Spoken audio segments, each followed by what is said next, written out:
ಒಂಟಿಯಾಗಿ ಕೂತ ಅದೆಷ್ಟೋ ಮನಸ್ಸುಗಳು ಈ ರೀತಿ ಯೋಚನೆ ಮಾಡ್ತವೆ. ನನ್ನನ್ನು ಹುಟ್ಟಿಸಿದಂಥ ತಂದೆ ತಾಯಿಗೂ, ಇಲ್ಲ ಈ ಭೂಮಿ ಮೇಲೆ ಸೃಷ್ಟಿಸಿದಂಥ ಆ ಭಗವಂತನು ತಪ್ಪು ಮಾಡಿಬಿಟ್ಟ ಅಂತ. ಯಾಕಂದ್ರೆ ಕಷ್ಟದಲ್ಲಿದ್ದಾಗ ಯಾರೂ ನನಗೆ ಸಹಾಯ ಮಾಡಲಿಲ್ಲ, ನೊಂದಾಗ ಯಾರೂ ಸಾಂತ್ವನ ಹೇಳಲಿಲ್ಲ, ದುಃಖದಲ್ಲಿದ್ದಾಗ ಕೈ ಹಿಡಿದು ನಿನ್ ಜೊತೆ ನಾನಿರ್ತೀನಂತ ಒಬ್ಬರು ಮಾತಾಡಿಲ್ಲ.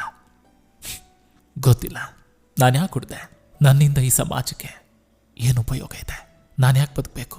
ಇಂಥ 100 ಯೋಚನೆಗಳು, 100 ಕಥೆಗಳು. ಕಂಡವರ ಮನೆ ಕತೆ ಕೇಳಲಿಕ್ಕೂ ಕೂಡ ಆ ಕ್ಷಣದಲ್ಲಿ ಮನಸ್ಸಿರಲ್ಲ. ನನ್ನ ಟೈಮ್ ಕೆಟ್ಟೋಗೋಯ್ತು. ಈ ಟೈಮ್ ಪಕ್ಕಾ 420 ಅಂತ ಹೇಳ್ತಿದ್ರೆ ಆ ಸಮಯ ನಮ್ಮನ್ನು ನೋಡಿ ಹೋಗಿತಾ ಇತ್ತಂತೆ. ಯಾಕ್ರಯ್ಯ ನೀವು ಸರಿಗಿಲ್ಲ ಅಂದಮೇಲೆ ಸುಮ್ಮನೆ ನನ್ನನ್ನು ಯಾಕೆ ನೀವು ದೂರ್ತಾ ಇದ್ದೀರಂತ. ಮೊದಲು ಈ ಲೈಫಲ್ಲಿ ಏನಾದರೂ ಸಾಧನೆ ಮಾಡು. ಸುಮ್ಮನೆ ಕೂತ್ರೆ ಇಲ್ಲಿ ಯಾರೂ ಕರೆದು ನಿನ್ಗೆ ಊಟ ಹಾಕಲ್ಲ. ನೀ ಸೋತಾಗ ಟೈಮ್ ಸರಿ ಇಲ್ಲ ಅಂತೀಯ, ಅದೇ ನೀ ಗೆದ್ದಾಗ